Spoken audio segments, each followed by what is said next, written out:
Assalamu alaikum. Bismillahir Rahmanir Rahim. Wa sallallahu ala nabiyil karim. Wa qala ta'ala wa huwa allazi ja'ala lakum an-nujuma litahtadu biha fi zulumatil barri wal bahr. Fassalna al-ayati liqaumin ya'lamun. Da taimakon Allah mun wayi gari Asabar, ɗaya ga watan Jumada Sani shekara ta 1447, wanda ya yi daidai da 22 ga watan 11 shekara ta 2025. A yau cikin taimakon Allah kamar yana cikin birji na ƙausu, yana cikin manzila ta shaula.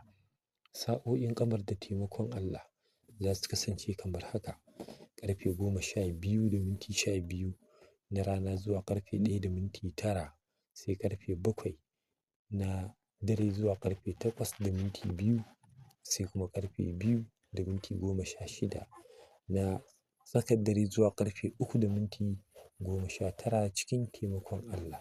A ɗaya daga cikin waɗannan lokuta, masana ilimin hisabi sun fitar da sallah raka'a 2. Bayan Fatiha za a karanta wa'fu anna wa ghfir lana warhamna anta maulana fansurna alal qaumil kafirin.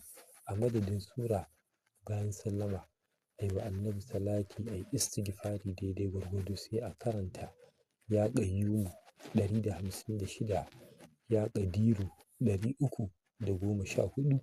Da taimakon Allah za ka samu duka biyan bukata. Allah zai taimake ka akan maƙiyanka. Sa'o'in shams da taimakon Allah za su kasance kamar haka: ƙarfe 9:19 na safe zuwa ƙarfe 10:16, sai ƙarfe 4:02 na rana zuwa ƙarfe 5, sai kuma ƙarfe 11:09 na dare zuwa 12:12 cikin taimakon Allah.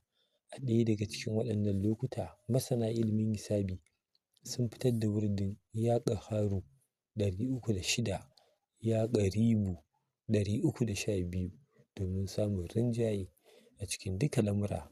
Muna roƙon Allah ya taimaki al'ummar manzon Allah. Yau rana ce ta Asabar, sirrin dai shine istighfari 77,777 domin neman gafara zuwa ga Allah subhanahu wa ta'ala da kuma samun arziki da wadata. Abinda muka yi daidai Allah ya kai ladan hadiyya zuwa ga shugaba. Abinda muka yi kuskure muna neman taimakon Allah ya gafarta mana. Daga Ma'ul Ainin Zubairu Kasim, sarkin malaman maganin ƙasar Hausa, ƙarƙashin jagorancin gidan Falaki Charity.